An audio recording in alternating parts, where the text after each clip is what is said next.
این دومین اپیزود پادکست اینوپاد هست. ویژه برنامه رویداد جایزه بین المللی مصطفی. در خدمت جناب آقای دکتر محمد خواجه ندیزالدین هستیم. دکترای شیمی معدنی، کارشناسی ارشد شیمی، استاد در EPFL، رئیس گروه مهندسی مولکولی مواد عملکردی. I would like to extend a warm, friendly welcome to you, Muhammad Khwaja Naziruddin. Shall we start the first question? Yes, thank you. How was your 40-year journey from India to EPFL? Yeah, I started my journey in 87 April from India to Switzerland. I got the opportunity to go to different places because of my fellowship, Government of India fellowship. I applied 3 places, UK, Imperial College, and EPFL, and Texas A&M. So in these 3 places, I got this opportunity to join, and I have selected Switzerland as my destination to continue my further studies.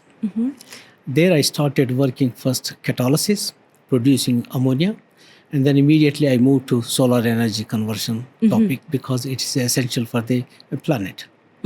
And why did you focus on solar cells? Yeah, so energy is one of the important element in our life, and it's required throughout our world. And different countries are particularly underdeveloped countries suffering with a lack of electricity. And our technology is a easy process where the low-tech countries can produce our solar cells and reach sufficient efficiencies so that they can manage their own electricity production and consumption. So that's the reason why we thought maybe it's useful to the society, and then we started working on solar energy conversion applications. Thank you. What was your role in the development of dye-synthesized solar cells? Yeah, so the dye-synthesized solar cell works like this. You have one working electrode, and then we deposit electron transport material on the top, and then we adsorb dye, and then we have electrolyte. So these are the components. In this particular configuration, dye plays a significant role. You have a solar energy which is coming, so it has a different wavelengths of radiation. We want to capture all the visible light from 400 nanometers to 800 nanometers. So there our role is, my role particularly, to develop sensitizer tuning the absorption properties of this material suitable for the light or harvesting of this visible region. That's how we started this molecular engineering of sensitizers. And then the way we have developed, and we can tune these materials with the different colors, like a yellow color, purple color, a red color, and a black color even. So this gives you opportunity to integrate these solar cells into the building applications, so you have a different colors. Nice. That's how our research has started. Thank you. What was the most important breakthrough in solar cells? At the time, we were working on the black dye. So the isolation of this material was a very difficult task, but we have found a way to isolate and purify. And it's a black dye, and it has given the highest efficiency. That was a huge success in the molecular engineering of sensitizers. Thank you. And why did the efficiency of solar cells rise so quickly? After working on Dyson solar cells, we started focusing on the perovskite solar cells. The Dyson solar cells, when we started working, it was very low efficiency, and we reached 12%. And then we are still improving the efficiency. And by the time we started working on the perovskite solar cells, the initial efficiency was already 14%. From there on, we started modifying the materials. We started modifying the charge transport layers. And then today we have reached 27% efficiency of the perovskite solar cell technology. Thank you. What is the main obstacles to the commercializations of solar cells? In the beginning, the main obstacle was scale-up process. But the scaling of process has been realized. And now we can scale up to 1.2 to 2.4 meters square, so that is total 2.8 meters square panels with efficiency of 18%. As I mentioned before, the lab efficiency is 27%. The module efficiency produced in the factory is 18%.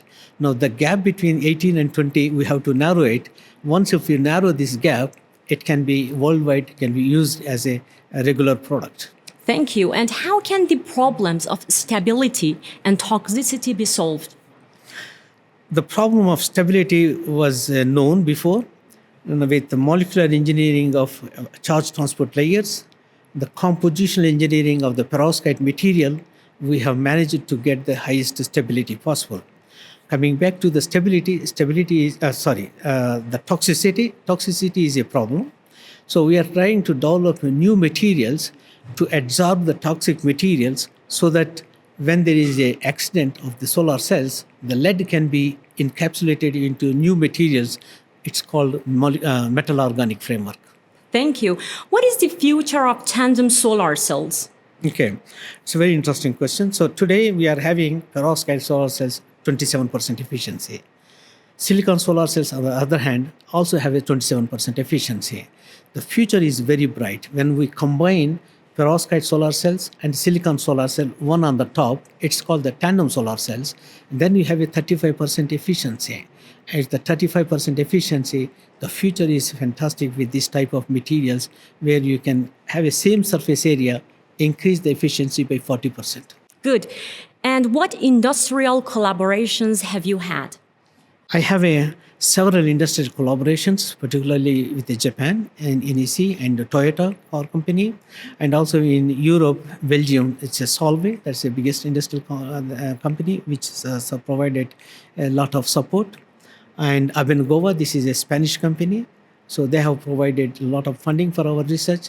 So we have extensive collaborations with industrial partners. At the same time, we are also getting funding from European Union for the Horizon projects we got. And I have to mention Swiss National Science Foundation, they provided generously our research. Thank you. How did you manage to publish over 1,000 high-quality papers?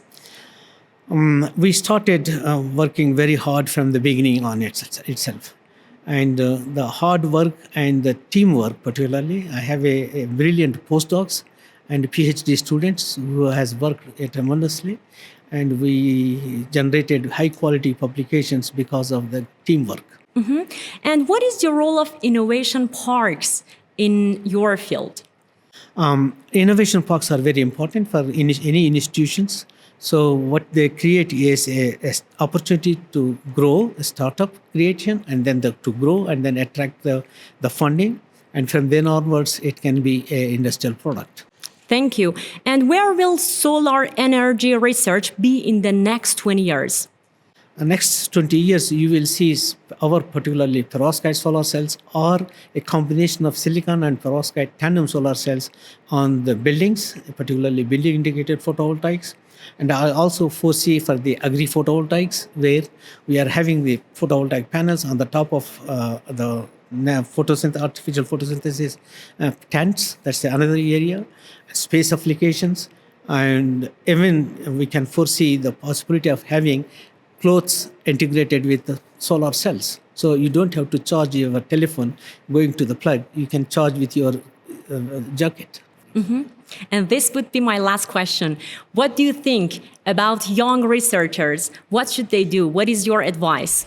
My advice to young researchers is think critically, and you should develop curiosity, and the hard working is essential part of the success. Mm-hmm.